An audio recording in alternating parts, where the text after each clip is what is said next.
So hello my lovely dear students, welcome back to my channel. तो आइए human आई colourful world का जो next topic है उसे डिस्कस करते हैं।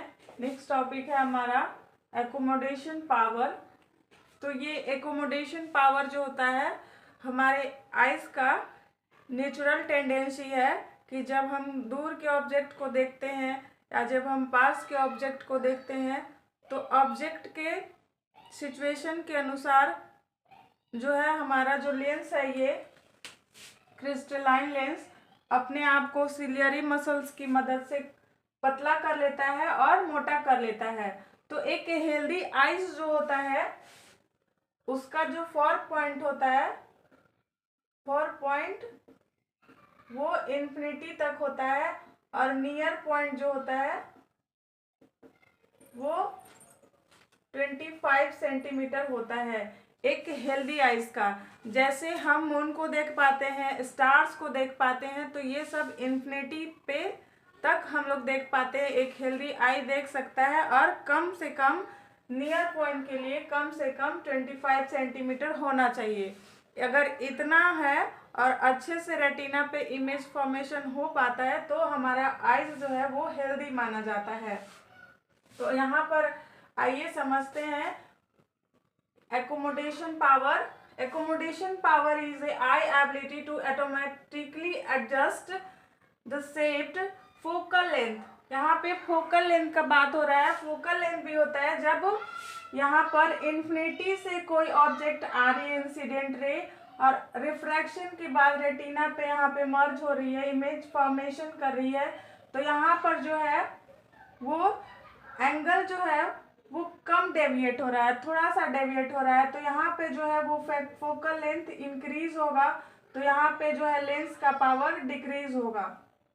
और यहाँ पर देखिए नियर पॉइंट में, यहाँ पर नियर पॉइंट से आने के बाद जो है इंसिडेंट रे रिफ्रैक्शन के बाद रेटिना पे यहाँ पे इमेज फॉर्मेशन कर रही है, तो ये ज़्यादा एंगल से खुद को बेंड कर रही है, ज़्यादा बेंड कर रही है, यानी कि इसका पावर क्या है, हाई है, और लेंस जो फोकल लेंथ है वो कम है। तो जिस लेंस का फोकल लेंथ जो होता है वो कम होता है, फोकल लेंथ जो होता है वो कम होता है, उस लेंस का पावर जो होता है वो अधिक होता है, ज़्यादा होता है, उसका पावर जो होता है वो ज़्यादा होता है। और जिस लेंस का फोकल लेंथ ज़्यादा होता है उसका पावर जो है वो कम होता है। यहाँ पर देखिए नियर साइटनेस में, इस केस में जो यहाँ पर नियर पॉइंट में क्या होता है कि जब ऑब्जेक्ट को हम नज़दीक की चीज़ों को हम लोग देखते हैं, जैसे किताबों को पढ़ना, टीवी देखना, या फिर ये क्या, ये सुई में धागा को पिरोना, ये सब काम करने के लिए हमें नियर पॉइंट ऑब्जेक्ट डिस्टेंस की ज़रूरत होती है। और जैसे ट्रीज हो गया, मून हो गया, स्टार्स हो गए, ये सब चीज़ों को देखने के लिए हमें 4 पॉइंट की नीड होती है। तो यहाँ पर इमेज रेटिना पे फॉर्म कर पाता है। तो एकोमोडेशन पावर वही है। एक लेंस जो हमारा होता है क्रिस्टलाइन लेंस, वो खुद को ऐसा एबिलिटी है उसके अंदर कि जब हम दूर की वस्तुओं को देखें या नज़दीक की चीज़ों को देखें तो वो अपने आप को एकोमोडेट कर पाता है, जल्दी ही वो अपने आप को, जैसे हम तुरंत देखे किताब पढ़े, फिर मेरा मन किया कि नहीं हम पेड़ देखेंगे, तो वहाँ पर जैसे नज़दीक था उसका नियर पॉइंट था 25 सेंटीमीटर, देन रैंडमली चेंज, नहीं ट्री को देखना है तो तुरंत वो अपना फोकल लेंथ बढ़ाता है और वहाँ पे इन्फिनिटी पे जाता है, जहाँ पे वो ऑब्जेक्ट है, ट्री है, वहाँ पर दिखता है। तो यहाँ पर सिलरी मसल्स के द्वारा लेंस को कभी मोटा कर लेना, कभी पतला कर लेना, तो ये हमारा एकोमोडेशन पावर होता है लेंस का। Adjust the shape, focal length and it's lens, keep object both near and for. Both object को देखने के लिए, वो चाहे नियर हो या दूर हो, पास हो या दूर हो, क्लियर फोकस्ड ऑन रेटिना। दूर की चीज़ों को भी देखेंगे तो उसका इमेज रेटिना पे क्लियर बनेगा और पास की चीज़ों को भी देखेंगे तो उसका जो इमेज है वो रेटिना पे क्लियर बनेगा। The main role of ciliary muscles, इसमें जो है वो मेन रोल सिलियरी मसल्स का होता है।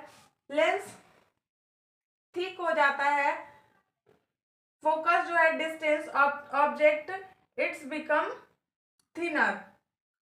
लेंस जो है थिक हो जाता है और डिस्टेंस जब बढ़ता है तो वो थिनर हो जाता है। फोकस का डिस्टेंस बढ़ता है तो वो थिन हो जाता है और क्लोज ऑब्जेक्ट में जो है वो हमारा लेंस वो थिक हो जाता है।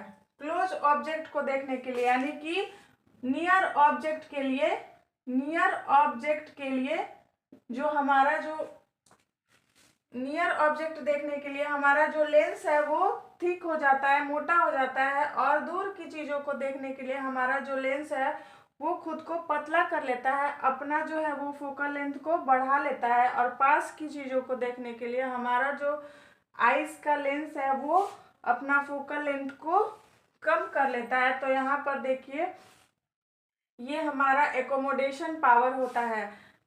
पावर जो होता है वो डायप्टर में मेजर किया जाता है।